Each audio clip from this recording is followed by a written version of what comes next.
Hello and welcome to the Workspace Wednesday, the end user updates for last month, so January 2026.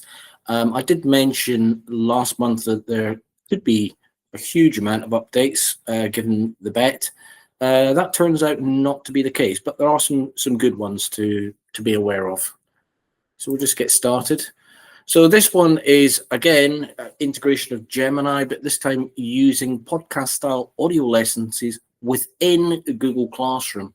So on the right-hand side there, I've put how you would actually navigate to that so that you can sort of like use the AI. And it points out that, AI can make mistakes, as we are all aware. So before you're putting it into a classroom, you need to make sure that you refine it and you basically check that it's okay. But it says there, a useful thing is educators will be able to customize that pod style audio lesson based on what's the target grade, what's the topic, what's the learning objective, and the content will be created that way. So it's just an additional AI tool within Classroom. This one is to do with in Google Meet. So you now have the ability within Google Meet to control speech translation. So you can see there in the meeting tools, it may or may not be on your domain yet, but you can basically say translate. If you've got someone in the Meet who's not an English speaker, for example, and you need to have that translated, you can turn that on within the Meet. Everyone is, as it says there, if a user turns on translation, everyone in the Meet can see that a translation is being used. So that I would find that useful if I'm in a Meet with some schools in Estonia, for example, where their English isn't particularly good. It's fairly okay, but they prefer to speak in Estonian, obviously. And if we could just turn on the translation in the Meet, and they can turn it on for the English to Estonian, all the better. This one is control over whether you take notes for me in any Google Meets that you set up on your calendar.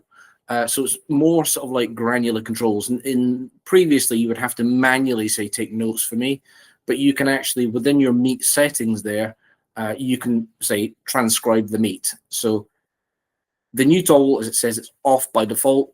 So you as a user can choose to either enable it or disable it. So I found with Meets, particularly like this Meet that we're in at the minute, I always take notes so that Chris can share them out afterwards, but there may be Meets that you have where you don't think that's appropriate, so you can turn it off. This one's a great one. So this is Google Forms update. So now if you create a Google form and you push it out, you can actually specify based on a date, a time, or a response count when the form will no longer accept responses. So that would be really useful for a number of reasons, things like registration for something or event plan, anything like that. Or if it's something like it's a form inviting people to an event, but you have a maximum of, say, 100 people that can go to that event, you can say, once I've got 100 responses, don't accept any more responses. This one is, again, we had an update last month about VO 3.1. This is just another further update so that it now supports portrait size clips within the Google videos that you create. So if you're using VO 3.1, it's just another addition to that. This was to do with if you are being shared Microsoft Office files directly within Google Drive, if that file that you're shared with is password protected, now within Google Drive, you've got the two options of view or edit. If you hit view, and then the password will stay intact. But if you hit edit, within that, it will open it within your Google Docs or Sheets or whatever, but it will remove the password from the file. So it's just I suppose, an easier way. If you just need to have a look at it and not remove the password, do that. But if you need to edit it, Google will remove the password for you. This one, I think this was mentioned previously, but now this is just an addition to any secondary calendars that you own will automatically be added to your calendar list. On the right there, I've put the recommended limiting ownership to a maximum of 100 calendars per users, just to so that you've not got. I mean, if you can imagine within Google Calendar, if you've got over 100 calendars, it's going to become very cluttered very quickly.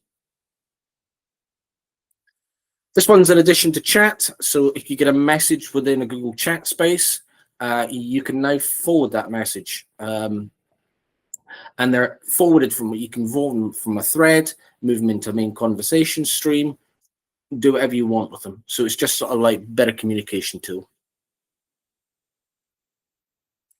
This one's a good one. If you use Google Vids, which is AI-powered video creation app, it now allows you to put captions into the video and to actually sort of like, as you can see on the right-hand side of the image there, you can change the sort of like the style of the captions and things like that. If there are any, if Google Vids puts any sort of spelling errors in from what you said, if it doesn't understand your accent, for example, you can manually override that. This one again is with Gemini. So you can basically say to Gemini, you know, if you want to do a SAT test or standardized test, as they call it in America, you can use that and you can create a SAT test using Gemini directly. So it tells you there, if you want to try it out, ask Gemini, I want to take a practice SAT test, and it will create a SAT test for you. I would imagine you'd have to say what in particular you want testing. This one is, but particularly if you've got calendars for multiple colleagues that you have access to, and you need to arrange a meet between 2, 3, 4, 5 people, you can now use that with Gemini. You can have Gemini suggest times, and it will look across all the calendars for you and say, everyone's free at this time, or this time. And then you don't have to sort of like ping pong. When do you want to meet on this day? Do you want to meet on that? Can't do that. So Gemini will kind of like work across the calendars within the calendars that you have access to and suggest the best time. This one is within the Gemini app. If you've got Notebook LM and you're using Notebook LM as a source, you can now, as you can see in the animated GIF there, you can now pull your Notebook LMs into Gemini. So it's using that as like a source, basically. This one is if you've got, and again, this is starting February the 27th. So if you've got users who are marked as make changes to event permissions, it says currently these users are only able to see the colors, not the labels. So they're now changing that so that the calendar event color labels are now also accessible to users. This one, again, is a change to Google Forms. So the last one that we just did was, you know, you can say, shut it off when I reach 100 users, or, you know, after a certain date, or things like that. This one is granular control over who can actually respond to that form. So you now have complete control over, you know, if you want to share it with, say, all staff, but you only want certain staff to respond to it, then you've got control over that. This one's a good one. Again, it's an update directly into Google Classroom, and I've put as much information on that slide as I can. So you can now record audio, videos, and screencasts directly into Google Classroom. So things like private comments. If you're a teacher, you can provide a private comment in an audio directly into the classroom, into a piece of work. You can create an audio about an announcement or a post. You can create, I mean, I see my son do this on his phone all the time. The like voice notes back and forth to one another. So I think it's a similar thing to that, but within Google Classroom. You can also sort of like, as it says there, teachers can record instructions for assignments and things like that. And also students can record as well. So they can record back into the classroom. That's all they had for January. The next updates are Wednesday, the 4th of March. And of course, tomorrow we do the techie updates, the admin updates. Yeah, just stop sharing.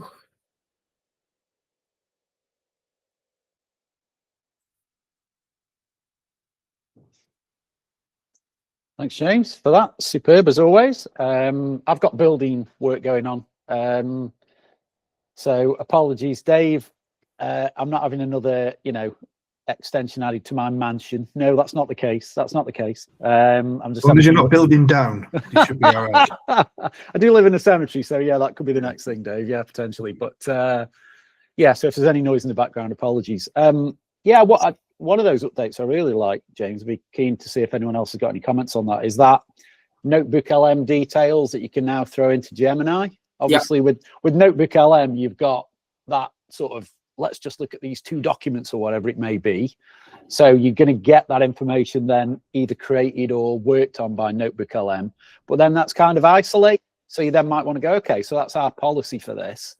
Let's now throw that into Gemini and get a wider view and take on what we've just discovered in Notebook LM. So I think those 2 collaborating and working together is a really interesting and powerful addition. I don't know whether anybody else in the team might want to comment on that.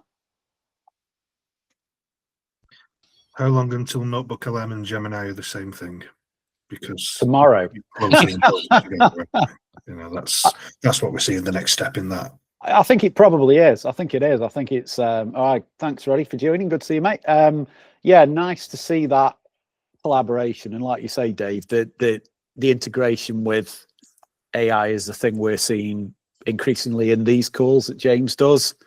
And wider. So yeah, Jamie and I were speculating on when it's no longer going to be called Workspace for Education. It's going to be called AI for Education. That could be the next move, Dave. Yeah, I'm just going to give you my thoughts on that, because many on this call will be familiar with conversations around agents, and the agentic era, I think, was one phrase Google were using not long ago, although they haven't used it recently. But what that means, and this is what we're going to increasingly see no matter what platform you're using, is that instead of having to go to different apps to use the AI part of whatever that app is, I think we'll increasingly see that it becomes frictionless. So the AI is fused into every part of the platform that you happen to be using, so to speak. So you don't have to necessarily go off to other things to do stuff. We're already seeing that, Jimmy. Yeah, exactly. Those updates today about the integration of Gemini in the classroom. Yep. It's totally there. Yeah, and I think it will become more so though. So it'll be maybe even things external to the actual core productivity suite you're in. So you might like third-party integrations and stuff, and the AI is going to be automatically playing nicely with those things as well for you. And I suspect we'll see more of that throughout this year. Which makes it interesting to see how they're going to comply with the DFE's new AI standards, doesn't it? Oh, crikey. Because is anything compliant at the moment? Don't think so. Chris and me are laughing because we had a meeting this morning with a university client of ours where the whole meeting was about compliance. And yes, your point, Dave, absolutely right. Even if you look at cookies and things, right, on websites and stuff, even that technically often isn't compliant with what it's supposed to be. It's weird, isn't it? I mean, this is just a personal subjective opinion, but when it comes to compliance with a lot of these things, if it's too inconvenient, people just seem to kind of ignore it or almost choose to ignore it. It's like an inconvenient truth, as somebody once said. And yet that's not really the point, is it?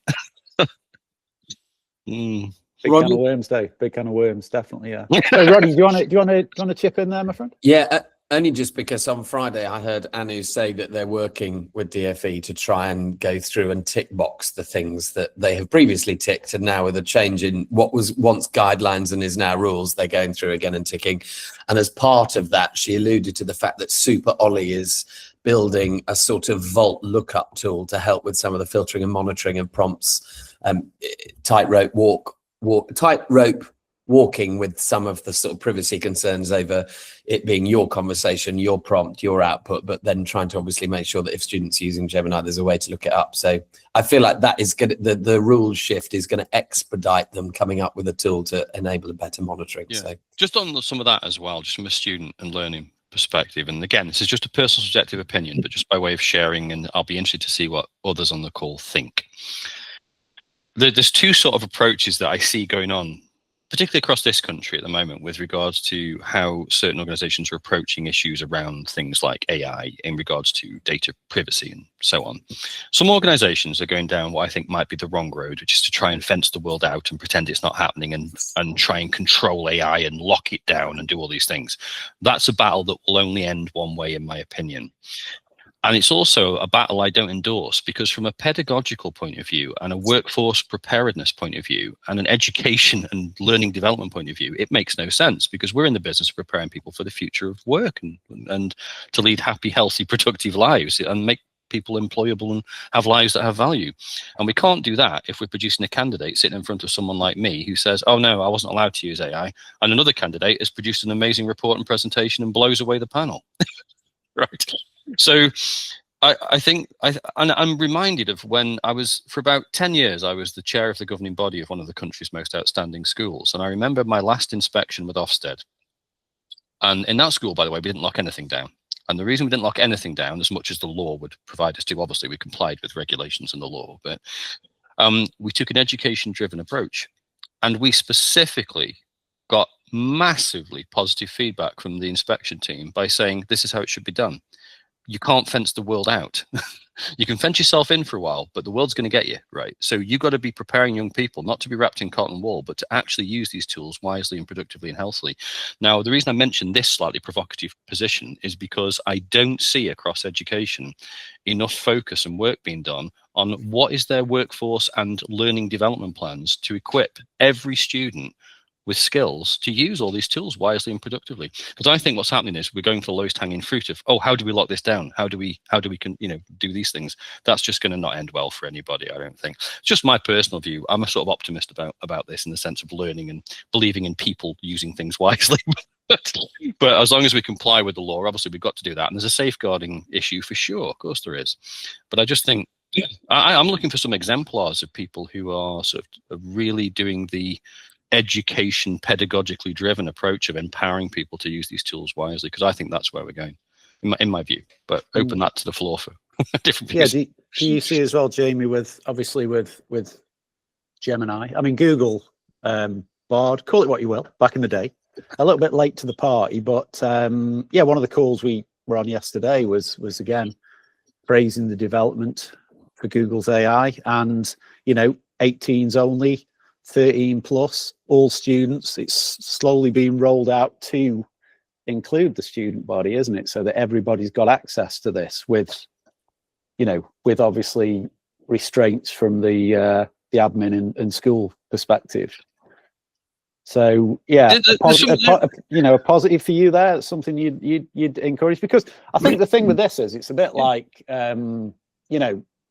kids will find a way if you don't have a policy on AI. The genie's out the bottle. Yeah, I'm not over. Yeah, I mean, just to be clear, I'm not overly simplifying this. It's a hugely complex area with lots of emerging threats and nuances and things. But just again, anecdotally, Chris, you were in a meeting with me yesterday with a very senior leader in a very large education institution, and she was telling us a story about how she prepared this report for her board of governors.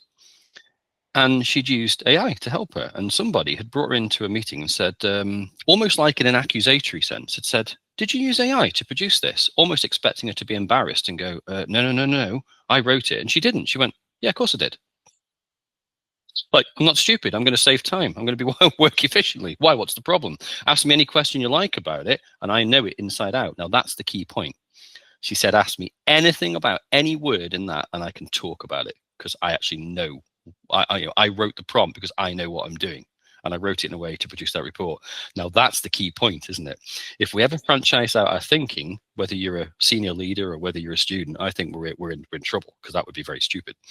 But as long as we don't franchise out our thinking and we have intelligent approaches to the application of these technologies, I think we'll be all right. But that was an example from a senior executive yesterday, where even senior leaders are sort of almost feeling like, oh, should I be using this, or will I be accused of cheating to write this report for the governors? It's kind of yeah, funny, it's key in it. Yeah, understanding the subject. yeah, You know, you put that lady into an exam condition then and said, you know, explain this particular piece of work, and she would be able to do that. But you know, what you don't want there is obviously somebody just going, how do I do this? AI, drop it in. So yeah, it's getting the balance right, isn't it? And you're using it responsibly. I mean, the complexity, I mean, we're quite free to talk about this stuff because we're not constrained, but like a lot of colleagues on this call are beholden to exam boards and awarding bodies and all this stuff, and they've got their own suite of rules and regulations which tie people up in knots. And we've had many conversations recently about awarding bodies because they need to really get up to speed fast with this, because, you know, people have long talked about assessment and is it fit for purpose, but I mean, it's at a critical point now, isn't it? Because it can't go on as it has been, because we've got to ask some fundamental questions about how are we assessing and what is it for in the world of AI. But I mean, like a professor friend of mine said that he's never seen such amazing, flawless PhD submissions as the last lot. They were all perfectly, very similarly written.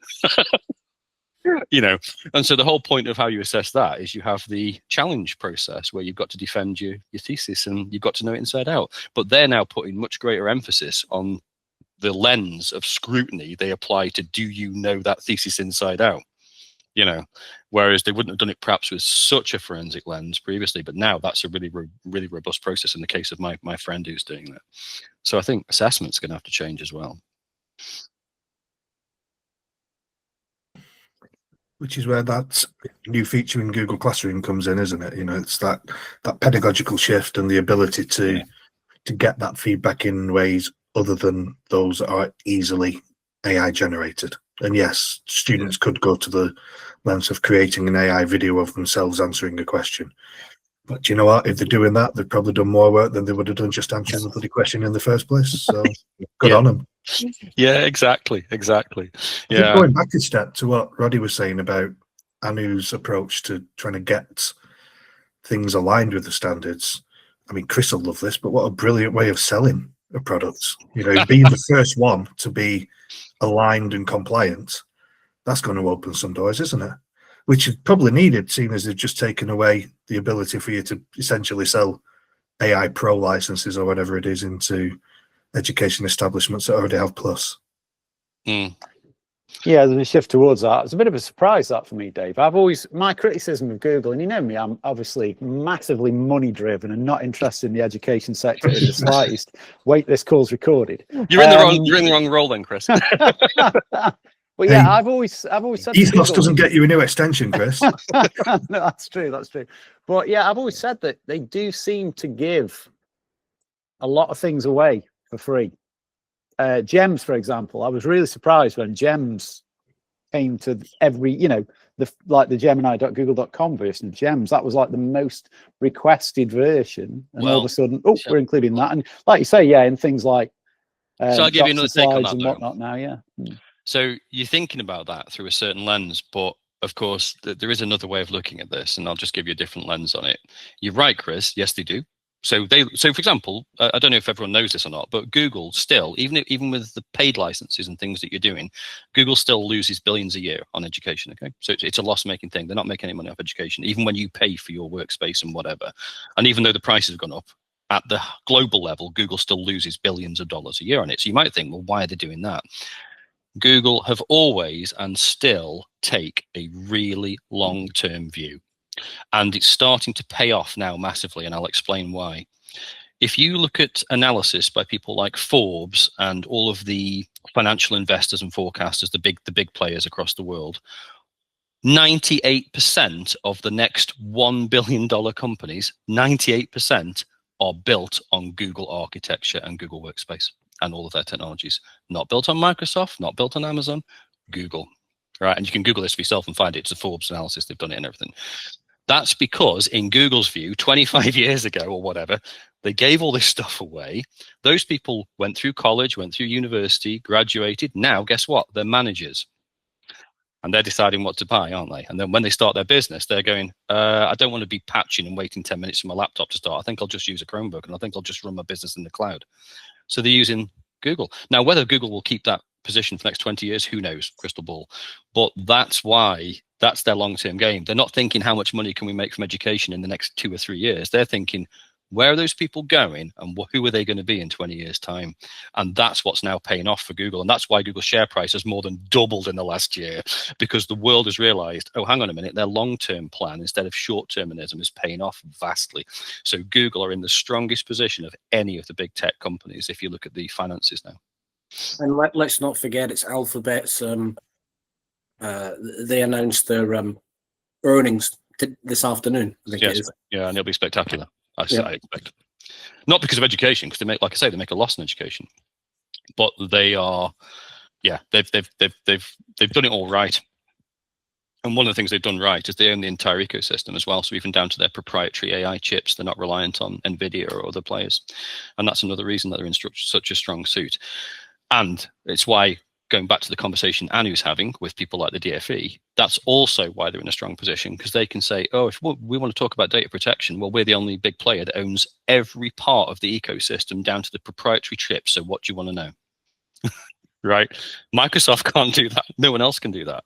So yes, it's taken them a long time to sort of get to where they are now, but I think they're in a very, very strong position. I also like the fact that compared to other platforms, anyone who uses Google Classroom or the education platforms, it's been built properly for education. It's not a corporate tool that's been reskinned. I mean, it still makes me wince when I hear people talk about Microsoft Teams as a learning environment. I'm like, this was designed for finance companies in London.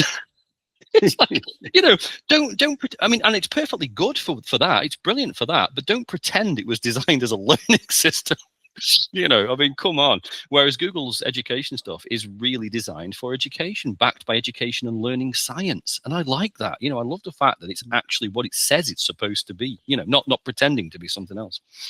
I guess you're getting that buy-in, aren't you, at the young age? It's like the dad who, you'll like this one because it's a sporting thing, Jamie, so you'll get this. But like the dad who's... Woo sports, as Alex would say on the call. Woo sports, Alex. We know all about sport, don't we? The dad who makes his son support the same team as he supports, because that's when the kid grows up with that, and never really questions it or anything. And the same with the education side of things here. Once you're embedded and you understand Google and you're using it, it's difficult then, like you say, Jamie, to potentially move away from that. When we were growing up, it was Microsoft or nothing, wasn't it? That was it, really. It wasn't even Microsoft. It was a chalkboard and slate. It was paper. but I can see that buy-in then, and then obviously, like you say, then that continues through to business and beyond. I guess enterprise. And things change fast. I mean, Google have to be kept on their toes, of course, because who knows? There could be another Google coming up in the next 20 years. I would love it. I'd love to see that, because that's good. That's good for innovation. I don't believe in being wedded to any particular thing. I take an objective view of stuff, even though on this call, we're all at C Learning. We're probably going to be sort of, perceived rightly or wrongly as sort of rather biased towards Google, but that actually isn't the case. I mean, anybody who knows us really well knows that we just believe in what we believe in because it does what it's supposed to do. And I just think technology should be simple to use and make your life better. And if it doesn't do those things, then why use it? And Google's always done that.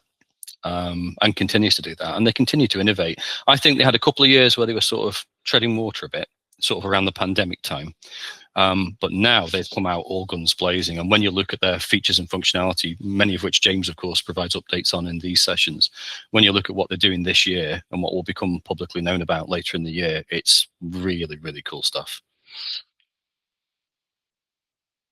Okay, I'm going to stop recording, Jamie, before you have loose lips and let secrets out that you shouldn't be letting out. Oh, no, I'm not going to do that. No, okay.